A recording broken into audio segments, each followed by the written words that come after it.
that. No, you can. It's just that you just have to know the formulas. It all is formatic, it really is. You know, when you think of anything as far as science fiction, and television is mostly very soap operatic. And so if you wanted to get the structure as far as just even a drama or so, because I'm sure that there's people out there that are interested in pursuing in that endeavor, soap opera is perfect for drama. Okay, so once you understand that, then you create your concept, and then you kind of plug in those type of emotional riffs and so forth and so on.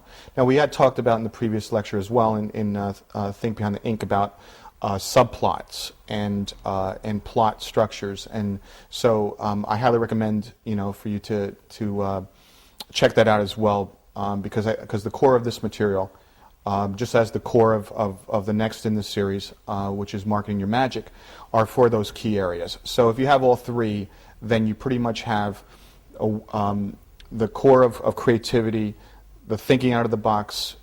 One is more structure, and then also you have the Marketing Your Magic, okay? All right, so anyway, target your media teacher and then beat them.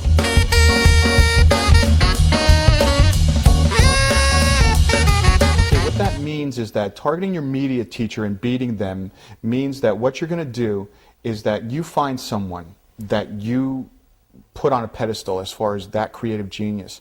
Say if it's Bob Marley, or if it's Jimi Hendrix, or if it's Rembrandt, or A.M. Cassandra, which is one of my favorite artists, Frank Frazetta, Rod Serling, Al Feldstein, whoever your idol is, find out the core of their work or what they've done and beat them. Dare yourself to beat them. If they have 150 works done of quality, you strive for 160 or higher. But here's a clue. What you do is you go for 300, okay? And you have a mindset of 300, but if you go actually to 170 or 200, you've already beaten them. It's a psychological thing, but actually it's also part of martial arts. For example, have you ever wondered how boards are broken? I'm not sure if I mentioned this in the previous lecture, but if I do, if it's a rehash, I apologize. But here's the core of the thought, okay? And actually it is thinking out of the box in a sense. All right, so here you have the board. Okay, you have the board right here. All right? And so what you're trying to do is you're trying to break the board with your fist, right? But what they do, they picture a focal point. Now, focus is also very important, obviously, in everything. But so they focus on a point of light, okay, that actually goes past it to here.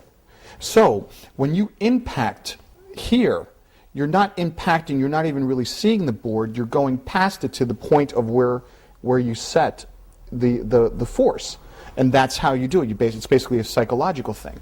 All right, but there's a lesson in that. So the lesson is, well, first of all, if you're going to make a reasonable goal, that's very important. All right.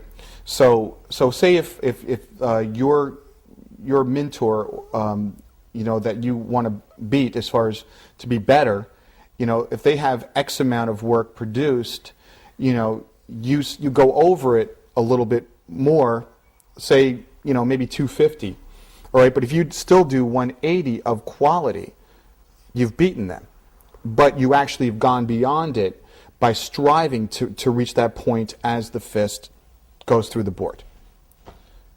I know, bizarre, right? But hey, it's thinking out of the box, right? And that's what you need to do. Okay, Danny Elfman, great musician. He's done some phenomenal stuff. Frank Frazetta. Okay, and this is very important. And this is something that a lot of people don't really realize. And that's imaginary sharks will bite as hard as real ones do.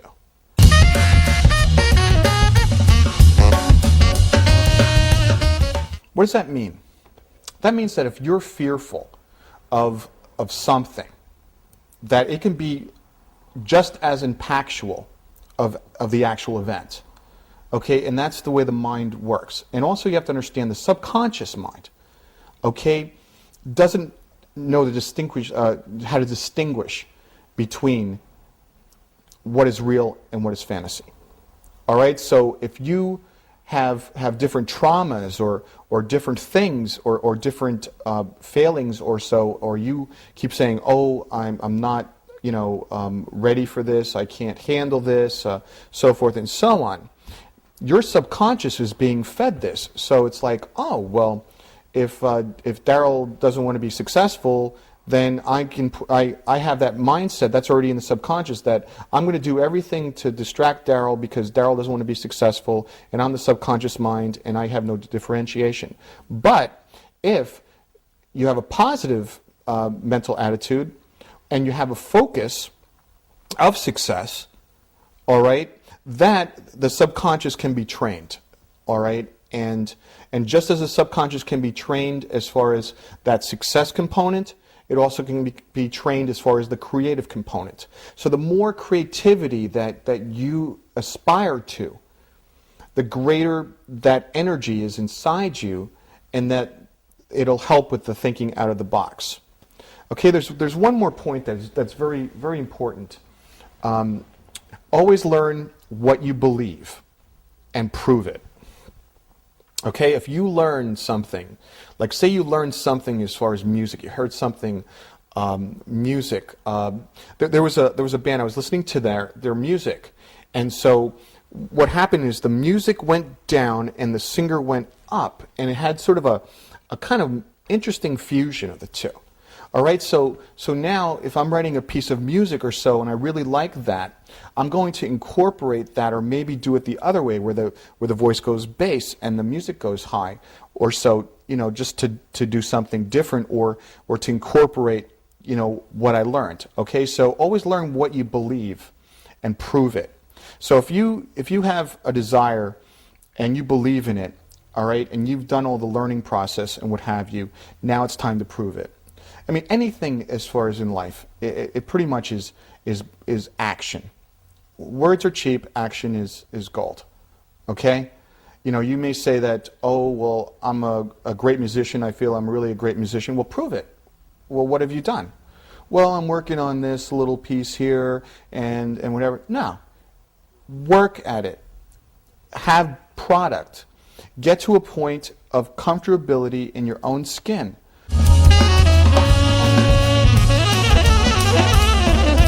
Three-dimensional thinking, what that is where you don't look at things as far as what they are, but you look at what they are, where they are, and how they and what their function is. Okay, so in three-dimensional thinking, what you're trying to do is you are taking something like, if it's a glass on a table. Okay, it's on an old-fashioned table. Okay, and it's in a restaurant. Okay, you can take, with three-dimensional thinking, with your imagination, you can say, okay, well, it's a glass, but it's on a futuristic table in a space station. Okay, you can take it to, it's a whiskey glass on an old bar in a western town from 1786. Okay, it's three-dimensional thinking. It's, in other words, taking objects, taking emotions, taking people, what have you, and kind of giving them three-dimension by using it sort of as an artist uses a model for drawing different characters and so forth and so on, or a model that you would use for, say, a piece of music, like it would be like maybe a gangster beat behind something, or some kind of beat or backbeat, or old rock and roll riff, or what have you. All right. Well, the fact of the matter is, we talked about a lot of different things, and it really comes down to you as far as the benefit is in your action. Okay.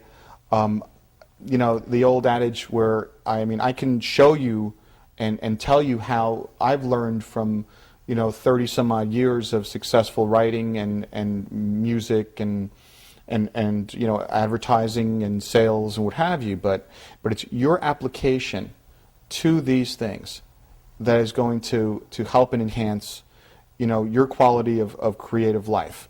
All right, so I hope this was of benefit to you. And these are things and operating principles that I learned a long time ago.